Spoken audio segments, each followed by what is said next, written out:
Money talkers, welcome to my channel money talks with Payal. So कल के दिन कैसा रह सकता है निफ्टी, और आज का दिन बहुत ही ज़्यादा डिफ़िकल्ट टू ट्रेड था, उसको लेके इस वीडियो में हम बात करने वाले हैं। मैं आपको कुछ ऐसे टिप्स एंड ट्रिक्स भी दिखाऊंगी जिसको देख के आप ट्रेड कर सकते हो। कई लोग होते हैं जो बोलते हैं कि आप मैम बता दिया करो कि कॉल लेना है कि पुट लेना है। वो मैं नहीं कर सकती हूँ, मैं सेबी रजिस्टर्ड नहीं हूँ, तो ये सब काम मेरे से आप एक्सपेक्ट नहीं कर सकते हैं। ऐसे बहुत सारे चैनल्स आपको मिल जाएंगे जो आपको पेड सर्विस देंगे इन सब चीज़ों का। मैं ये कॉल्स प्रोवाइड नहीं कर सकती हूँ। मेरा एम है कि मैं आपको अगर सिखा पाऊँ तो मैं आपको सिखाऊँ, वही बात है। तो आप वीडियो अगर देखते हो तो आपको थोड़ा बहुत समझ में आने लगेगा। एक बहुत बेसिक, कई लोगों को ये नहीं समझ आता है कि जब मैं बोल रही हूँ कि निफ्टी को शॉर्ट करना है तो इसका क्या मतलब है। तो एक बहुत शॉर्ट में आपको एक सिंपल मैं समझा देती हूँ कि देखो, जब आपको लगता है कि निफ्टी नीचे जाने वाला है तो आप ऑप्शन ट्रेडिंग करके या फिर आप फ्यूचर ट्रेडिंग करके आप खरीद सकते हो निफ्टी को। ओके, किस तरीके से? अगर आपको लग रहा है कि निफ्टी नीचे जाएगा तो आप पुट खरीदोगे, जिसको पीई बोला जाता है। अगर आपको लग रहा है कि निफ्टी ऊपर जाएगा तो आप कॉल्स खरीदोगे, जिसको सीई बोला जाता है। ये हो गया ऑप्शन बाइंग। ऑप्शन सेलिंग भी हो सकता है। अगर आपको लगता है कि निफ्टी नीचे जाएगा तो आप कॉल्स को शॉर्ट कर सकते हो, मतलब आप कॉल को बेच के चल सकते हो। एंड सिमिलरली अगर आपको लग रहा है कि निफ्टी ऊपर जाने वाला है तो आप पुट को शॉर्ट कर सकते हो, यानी कि आप पुट को बेच के चल सकते हो। उसी को राइटिंग बोलते हैं। ओके, तो ये हो गया ऑप्शंस का। तो ये बहुत सिंपल है। इसके ऊपर तो अगर आपको सीखना है तो बहुत बड़ा कोर्स होता है, जो आपको एक्सपीरियंस के साथ ज़रूरी। मैंने कोई कोर्स नहीं किया है, ठीक है। मैं जितना भी कुछ जानती हूँ that is only because of my father. तो मेरे फादर का एक्सपीरियंस इसमें काफ़ी टाइम से है, 1988 से हैं वो स्टॉक मार्केट में। तो वहीं से देख देख के, घर में ही देख देख के ये सब सीखा है मैंने कोई कोर्स नहीं किया है। विथ एक्सपीरियंस आपको समझ आ जाएगा। चार्ट पढ़ना, सब कुछ पढ़ना। कोशिश कीजिए कि आप इंडिपेंडेंट बनिए, रादर देन कि आप कॉल्स पुट के कॉल्स में आप इतना डिपेंडेंट रहिए कि आप लोगों को पैसे दे दे के ये सब चीज़ों में फंसो। बिल्कुल ऐसा नहीं करना चाहिए। ओके, अब आज के डेटा की अगर हम बात करें तो ऑफिस की वजह से मेरे पास इतना टाइम आज था नहीं, तो मैं टेलीग्राम में भी एक्टिव नहीं थी। सपोर्ट रेजिस्टेंस मैंने आपको प्रोवाइड कर दिया था, और कल के वीडियो में भी मैंने आपको क्लियरली बोला था कि अगर 16,000 के नीचे, सिंपल 16,000 के नीचे अगर निफ्टी जाती है तो शॉर्ट का पोजीशन आपका बन जाएगा, तो आप ट्रेल करते हुए शॉर्ट कर सकते हो। ओके, अब आपको एटलीस्ट पता है कि शॉर्ट करना क्या होता है, जैसे मैंने आपको 2 मिनट में समझाया है। यही चीज़ मैंने आपको बोला था कि अगर 16,100 के ऊपर जा रहा है तो फिर आप लॉन्ग कर सकते हो। ओके, क्योंकि वहाँ पे थोड़ी सी पॉजिटिविटी हमें देखने को मिल जाएगी। तो जो भी है ट्रेंडिंग डे हो सकता है। हालांकि आज के दिन आप देखोगे कि पूरा दिन ही जो निफ्टी 50 डे मूविंग एवरेज के नीचे ट्रेड कर रहा था। थोड़ी सी नेगेटिविटी स्टार्टिंग में बनी हुई थी, लेकिन बाद में शॉर्ट कवरिंग आई, और शॉर्ट कवरिंग मूव की वजह से बहुत अच्छा एक आज हमें अप मूव देखने को मिला, जिसकी एक्सपेक्टेशन मुझे इतनी ज़्यादा तो नहीं थी बिल्कुल भी। अगर मैं आपको सच बताऊं, मैंने सिंपली सुबह में एक ट्रेड लिया था, वो भी तब लिया था जब 16,000 के नीचे निफ्टी गई थी, तभी लिया था। और 40 पॉइंट्स में मैं निकल गई थी, क्योंकि मेरे पास टाइम भी नहीं था, और प्लस इतना आज के दिन मंथली एक्सपायरी है। और मैं क्या करती हूँ, मैं मंथली एक्सपायरी के दिन उसी दिन का मैं कॉल या पुट बाय नहीं करती हूँ, मैं नेक्स्ट एक्सपायरी में ट्रेड करती हूँ।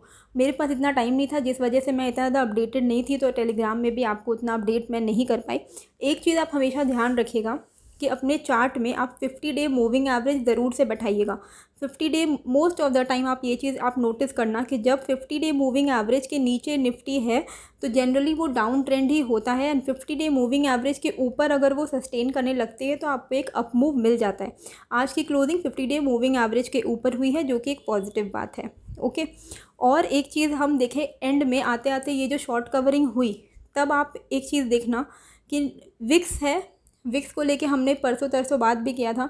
जब मार्केट इतना ज़्यादा फॉल कर रहा था तब मैंने आपको बताया था कि विक्स बहुत ऊपर चला गया था। VIX and Nifty inter related हैं, लेकिन वो कॉन्ट्रा काम करते हैं। लाइक अगर विक्स ऊपर जा रहा है तो Nifty most of the time नीचे की तरफ जाता है। तो आज आप देखो, विक्स जो है वो गिर गया था, 10.13% डाउन था।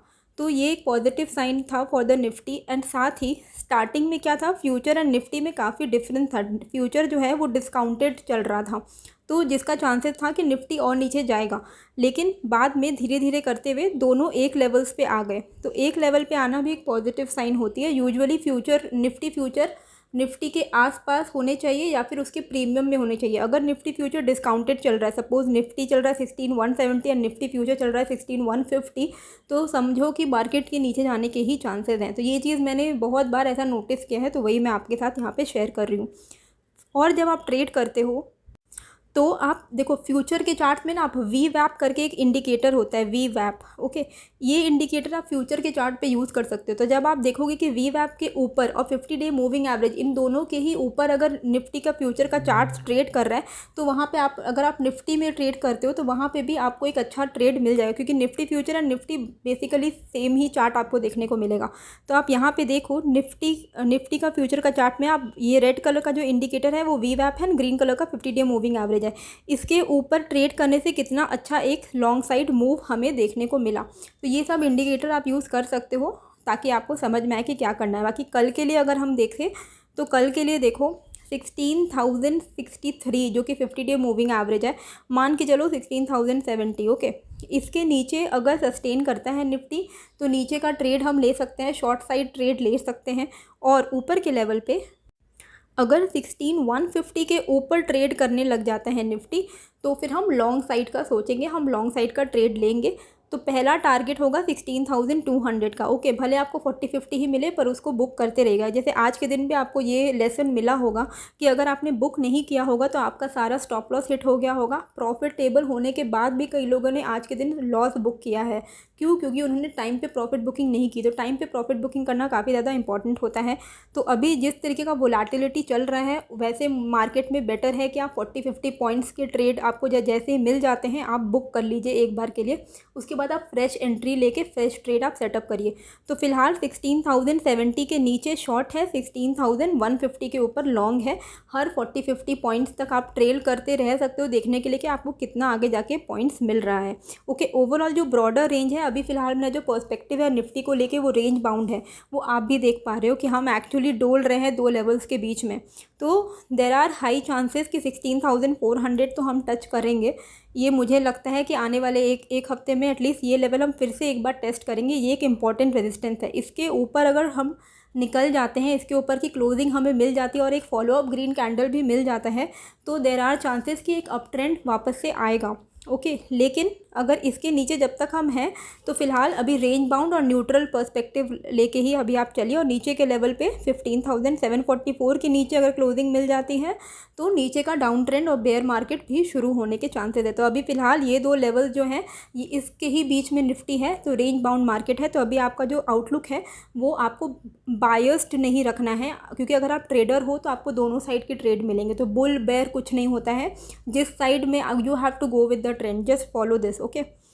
बाकी और जो एक चीज़ कई लोग जो पूछते हैं कि अगर गैप अप या गैप डाउन हो गया तो हमें क्या करना चाहिए, तो मोस्ट ऑफ द टाइम आप ये चीज़ देखिएगा। सपोज आज के दिन ही आप देखो थोड़ा बहुत माइनर पॉइंट से लेकिन गैप अप हुआ, ओके। तो गैप अप होने से क्या होता है, कई सारे लेवल्स जो हमने बताए वो समझ लो वो इनवैलिड हो जाते हैं, ओके। जैसे कि मैंने आपको बोला कि 16,150 के ऊपर जाता है तो आप लॉन्ग करो। व्हाट इफ़ गैप अप हो गया 16,200 पे, तो हम क्या करेंगे? तो उसमें आपको क्या करना पड़ता है, 30 मिनट का आपको चार्ट खोलना है, 30 मिनट तक वेट करना है और 30 मिनट्स की जो कैंडल बनी है ना उसका टॉप एंड उसका लो को आप यहाँ पे ऐसे लाइन इसमें ड्रॉ कर लेना, हॉरिजॉन्टल लाइन। और 50 डे मूविंग एवरेज तो आपका रहेगा ही रहेगा। फिर आप 30 मिनट्स के बाद की कैंडल को आप चेक करना कि उसके बाद किस साइड में नेक्स्ट कैंडल क्रिएट हो रहा है। अगर नीचे इसकी जो क्लोजिंग हुई 30 मिनट्स कैंडल की क्लोजिंग, इसके नीचे अगर क्लोज हो रहा है कैंडल नेक्स्ट कैंडल, तो आप शॉर्ट प्लान कर सकते हो। तो आप देखो यहाँ पे अगर आपने शॉर्ट प्लान किया हो तो आज के दिन गैप अप हुई थी, गैप अप होने के बाद 30 मिनट्स का कैंडल हमने वेट किया, 30 मिनट्स के बाद ये कैंडल क्रिएट हुआ, इसका हाई और लो आपने मार्क किया, इसके नीचे गया नेक्स्ट कैंडल तो आपको मिला शॉर्ट पोजीशन, तो आपने शॉर्ट किया और आपको एक ट्रेड मिल गया। तो इस तरीके से 30 मिनट्स आपको पहला वेट करना चाहिए देखने के लिए जिस भी साइड, सपोज इसके ऊपर अगर मार्केट निकल जाता तो हम लॉन्ग साइड का ट्रेड लेते, 20-30 पॉइंट्स का बफर रखेगा, ओके। अगर समझ लो कि 16,223 के ऊपर निकला है तो इमीडिएटली आपको ऐसा नहीं है कि लॉन्ग कर लेना है, आपको वेट करना है कि सस्टेन कर रहा है या नहीं। अगर 15 मिनट की कैंडल अगर सस्टेन कर जाती है तो आप ऊपर की साइड का भी व्यू ले सकते हो। तो ये ट्रिक हमेशा याद रखिएगा, ओके। बाकी ऑप्शन चेंज के हिसाब से भी अगर हम 16,000 और 16,100 पे देखें तो काफ़ी पुट राइटिंग हुई हुई है, विच मीन्स कि यहाँ पे एक अच्छा खासा सपोर्ट हमें मिल जाएगा। एंड ऊपर के लेवल पे 200, 300 एंड 400 पे मेजर कॉल राइटिंग है, विच मीन्स कि वहाँ पे एक रेजिस्टेंस हमें फेस करने को मिलेगा। कई लोग पूछते हैं कि ये डेटा कहाँ से देखना है, तो मैं ज़रूर यूज़ करती हूँ, तो मुझे सेंसिबल के थ्रू डायरेक्टली दिख जाता है, ऑप्शन चेन का उसमें ऑप्शन है। अदरवाइज़ आप नॉर्मली गूगल में जाके NSE के वेबसाइट में भी ये सारे डिटेल्स को देख सकते हो। कल कुछ रिजल्ट्स हैं जैसे JSW Steel, GAIL, Nykaa, United Spirit, Info Edge, Jindal Steel, Ruchi Soya, Astral, PB Fintech, Aarti Industry, Oil India, Sumitomo Chemical India, Crompton Greave. तो ये सारे के कल क्वार्टर रिजल्ट आने वाले हैं। तो इन सारे शेयर्स अगर आपके पास हैं ट्रेडिंग प्रोस्पेक्ट के लिए तो आप इनको यूटिलाइज़ कर सकते हो। तो आई होप आपको ये वीडियो अच्छी लगी है। कैसी लगी है, थोड़ी इन्फॉर्मेटिव थी, थोड़ी लंबी हो गई, पर कैसी लगी, क्या सीखने को मिला, मुझे कमेंट करके ज़रूर बताइएगा। नए हो तो सब्सक्राइब कर लीजिएगा। टेलीग्राम का जो लिंक है वो आपको मेरे कमेंट सेक्शन में मिल जाएगा। मिलते हैं फिर एक नए वीडियो के साथ। Thank you.